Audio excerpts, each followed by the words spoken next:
डाकू रत्नाकर और देवर्षि नारद। बहुत समय पहले की बात है। किसी राज्य में एक बड़े ही खूंखार डाकू का भय व्याप्त था।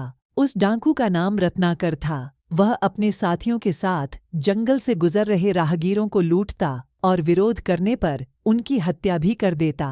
एक बार देवर्षि नारद भी उन्हीं जंगलों से भगवान का जप करते हुए जा रहे थे। जब वे घने बीहड्ढों में पहुंचे तभी उन्हें कुछ लोग विपरीत दिशा में भागते हुए दिखे। देवर्षि ने उनसे ऐसा करने का कारण पूछा तो सभी ने मार्ग में रत्नाकर के होने की बात बताई, पर बावजूद इसके देवर्षि आगे बढ़ने लगे। क्या आपको भय नहीं लगता? भाग रहे लोगों ने उन्हें ऐसा करते देख पूछा। नहीं, मैं मानता ही नहीं कि मेरे अलावा यहाँ कोई और है, और भय तो हमेशा किसी और के होने से लगता है, स्वयं से नहीं।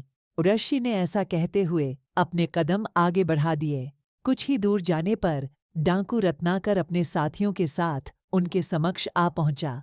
रत्नाकर नारद, मैं रत्नाकर हूँ। डाकू रत्नाकर। नारद मुस्कुराते हुए बोले, मैं नारद हूँ देवर्षि नारद, तुम्हारा अतिथि, और मैं निर्भय हूँ। क्या तुम निर्भय हो? रत्नाकर, क्या मतलब है तुम्हारा? नारद, न मुझे प्राणों का भय है, न असफलता का, न कल का, न कलंक का, और कोई भय है जो तुम जानते हो।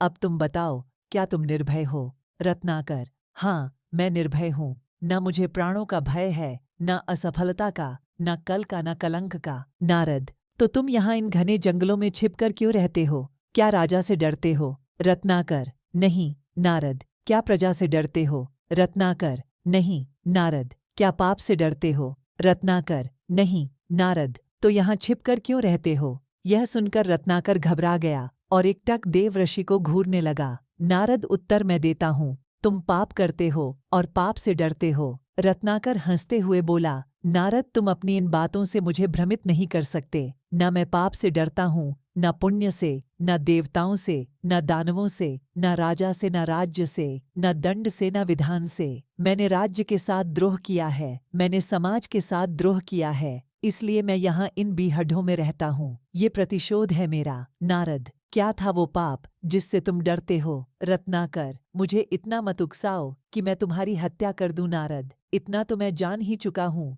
कि पाप और पुण्य की परिभाषा हमेशा ताकतवर तय करते हैं और उसे कमजोरों पर थोपते हैं। मैंने साम्राज्यों का विस्तार देखा है, हत्या से, बल से, छल से। मैंने वाणिज्य का विस्तार देखा है, कपट से, अनीति से, अधर्म से। वो पाप नहीं था। मैं सैनिक था, दुष्ट और निर्दयी सौदागरों की भी रक्षा की। वो पाप नहीं था। युद्ध में हारे हुए लोगों की स्त्रियों के साथ पशुता का व्यवहार करने वाले सैनिकों की हत्या क्या की मैंने? मैं पापी हो गया। राजा, सेना और सेनापति का अपराधी हो गया मैं। क्या वो पाप था? नारद, दूसरों का पाप अपने पाप को सही नहीं ठहरा सकता। रत्नाकर। रत्नाकर चीखते हुए, मैं पापी नहीं हूँ। नारद, कौन निर्णय करेगा? वो जो इस यात्रा में तुम्हारे साथ हैं या नहीं हैं? क्या तुम्हारी पत्नी, तुम्हारा पुत्र इस पाप में तुम्हारे साथ हैं? रत्नाकर, हाँ, वो क्यों साथ नहीं होंगे? मैं जो ये सब करता हूँ उनके सुख के लिए ही तो करता हूँ। तो जो तुम्हारे साथ हैं उन्हीं को निर्णायक बनाते हैं। जाओ, अपनी पत्नी से, अपने पुत्र से, अपने पिता से, अपने निकट संबंधियों से पूछ कर आओ, जो तुम कर रहे हो क्या वो पाप नहीं है, और क्या वे सब इस पाप में तुम्हारे साथ हैं, इस पाप के भागीदार हैं? रत्नाकर, ठीक है, मैं अभी जाकर लौटता हूँ। और अपने साथियों को नारद को बांध कर रखने का निर्देश देकर रत्नाकर सीधा अपनी पत्नी के पास जाता है और उससे पूछता है, ये मैं जो कर रहा हूँ क्या वो पाप है? क्या तुम इस पाप में मेरी भागीदार हो? पत्नी कहती है, नहीं स्वामी, मैंने आपके सुख में, दुख में साथ देने की कसम खाई है, आपके पाप में भागीदार बनने की नहीं। यह सुन रत्नाकर स्तब्ध रह जाता है। फिर वह अपने अंधे पिता के समक्ष यही प्रश्न दोहराता है, पिताजी, ये जो मैं कर रहा हूँ क्या वो पाप है? क्या आप इस पाप में मेरी भागीदार हैं? पिताजी बोलते हैं, नहीं पुत्र, ये तो तेरी कमाई है, इसे मैं कैसे बांट सकता हूँ? यह सुनते ही मानो रत्नाकर पर बिजली टूट पड़ती है। वह बेहद दुखी हो जाता है और धीरे धीरे चलते हुए वापस देवर्षि नारद के पास पहुंच जाता है। नारद, तुम्हारे साथ ही मुझे अकेला छोड़ जा चुके हैं। रत्नाकर। रत्नाकर देवर्षि के चरणों में गिरते हुए, क्षमा देवर्षि क्षमा, अब तो मैं भी अकेला ही हूँ। नारद, नहीं रत्नाकर, तुम ही अपने मित्र और तुम ही अपने शत्रु हो।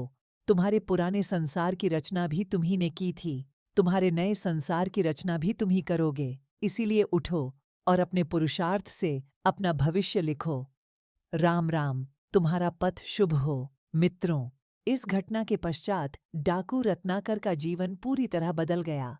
उसने पाप के मार्ग को त्याग पुण्य के मार्ग को अपनाया और आगे चलकर यही डाकू राम कथा का रचयिता महर्षि वाल्मीकि बना। उपनिषदों से ली गई यह कथा बताती है कि मनुष्य असीम संभावनाओं का स्वामी है। जहाँ एक तरफ वह अपने पुरुषार्थ से राजा बन सकता है, तो वहीं अपने आलस्य से रंक भी। वह अपने अविवेक से अपना नाश कर सकता है, तो अपने विवेक से अपना निर्वाण भी। यानी हम सब अपने आप में महाशक्तिशाली हैं, पर हम में से ज्यादातर लोग पूरे जीवन काल में अपनी असीम शक्तियों का एक छोटा सा हिस्सा भी प्रयोग नहीं कर पाते। क्यों न हम भी डाकू रत्नाकर की तरह सामान्यता को त्याग कर उत्कृष्टता की ओर बढ़ चलें। कहानी पूरी सुनने के पश्चात लाइक जरूर कर दीजिए। आपके एक लाइक से हमें मोटिवेशन मिलता है। प्लीज